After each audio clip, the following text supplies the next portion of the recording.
Catch a wave and you're sitting on top of the world. We look at our leadership, for most of us, we're within 5 to 10 years of being able to retire. And we want somebody that's going to be able to carry out what we've started. And we're very proud of the young folks we've got who we think are ready to jump both feet forward and carry this thing forward. I've actually been ready to jump in for a long time. My first convention that I attended was 3 years ago, and they asked anybody under 35 to stand up, and I looked around and I said, we are in trouble here. We don't need to reinvent the wheel.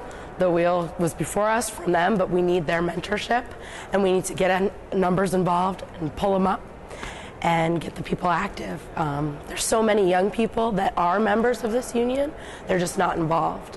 Our future local boards, executive boards, the leaders need to be fostered, taught, mentored, brought up, and we need to take over the union. Well, I'm the oldest of all of us, as people can tell by looking at us, and I've been active in AFSCME for many, many, many years. And part of the things I realized right from the beginning was that you have to build behind you. There has to be somebody to come to replace me, and so I looked around and I found Tom.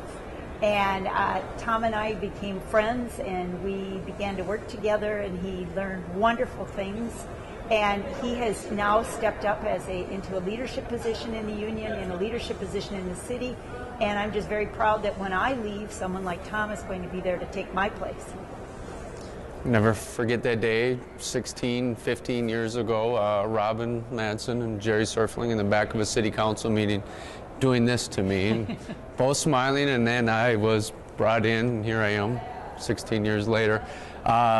It's just doing what's good, what's right. Robin has put me in every position I need to be in to say the right things. And moving on to Tabitha here.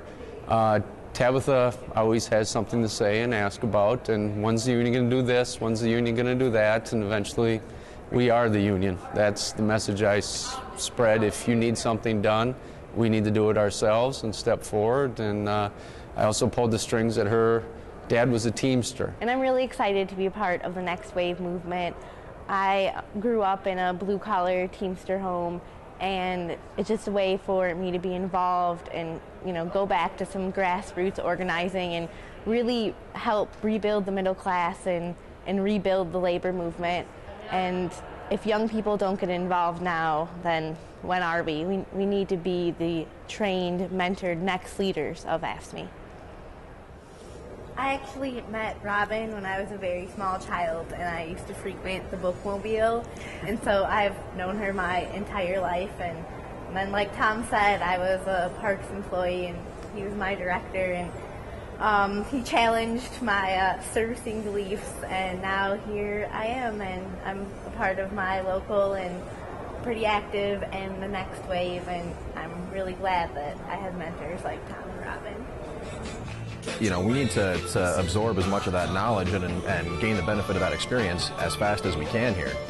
It's, ready or not, we got to jump in.